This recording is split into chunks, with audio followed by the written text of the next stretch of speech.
Now, the George Municipality Service and Technical Departments began clearing debris while assessing damage following the high spring tides that hit the area over the past weekend. A number of beaches were closed off as a result. Let's bring in the Executive Mayor, Leon Van Vyk, now for an update. Mayor, thank you for making time for us. I imagine, the municipality is still processing, with the service and technical departments busy with those mop-up operations and damage assessments now. What are you able to share with us in terms of the extent of the damage on property and infrastructure?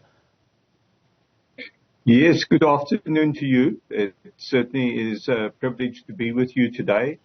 Yes, we have started with the cleanup operations today after we felt that the tide has subsided sufficiently not to cause further damage. So the first part of the operation obviously is cleaning sand off roads and off workways so that one can see the extent of the damage. But being on site yesterday, it was quite clear that electrical distribution boxes or kiosks have been sheared off at the ground. So there are quite a number of those type of damage areas where, as mentioned, we are also particularly concerned about a sewage pump station, which is quite critical at Harold's Bay, and the damage that that has received, as well as generators that we have in place to deal with load shedding. In fact, we moved one of those generators out of the way yesterday morning prior to the high tide yesterday afternoon to make sure that that generator didn't suffer further damage. So those are typical type of areas, but there's damage to retaining walls, there's damage to roadway, there's damage to paving that has taken place, and walkways and bridges, wooden bridges in the beach area, and further to infrastructure where large concrete blocks that serve as manhole covers or stormwater covers have just been lifted up and tossed somewhere else along the beach. So there's a fair amount of damage in that respect that we're still trying to assess. And in terms of injuries, have there been any that have been reported in your area, and perhaps even fatalities? What can you share with us?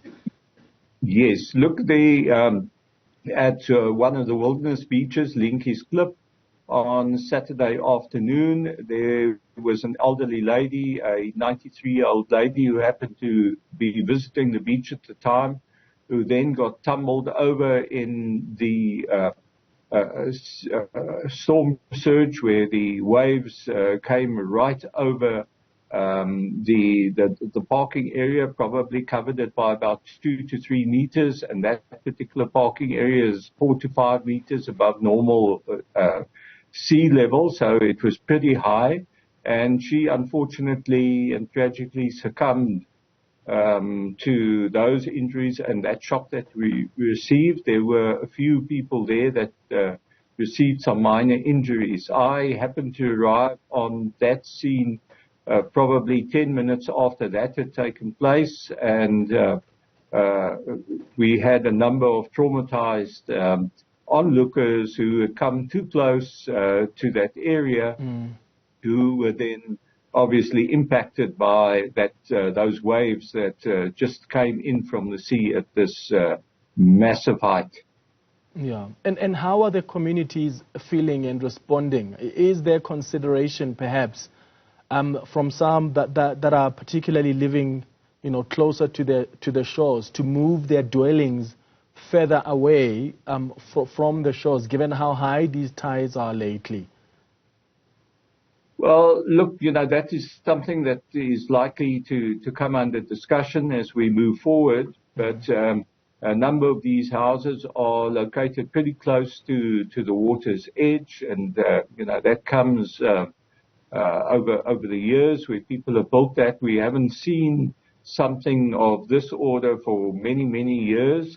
So it has been quite a shock as to what has taken place. On a seasonal basis, we do get these spring tides, And this was now a confluence of the cold front at sea, along with high winds and the equinoxes, spring tides, all occurring at the same time, and then obviously hitting us during that particular high tide on the Saturday afternoon. Yeah.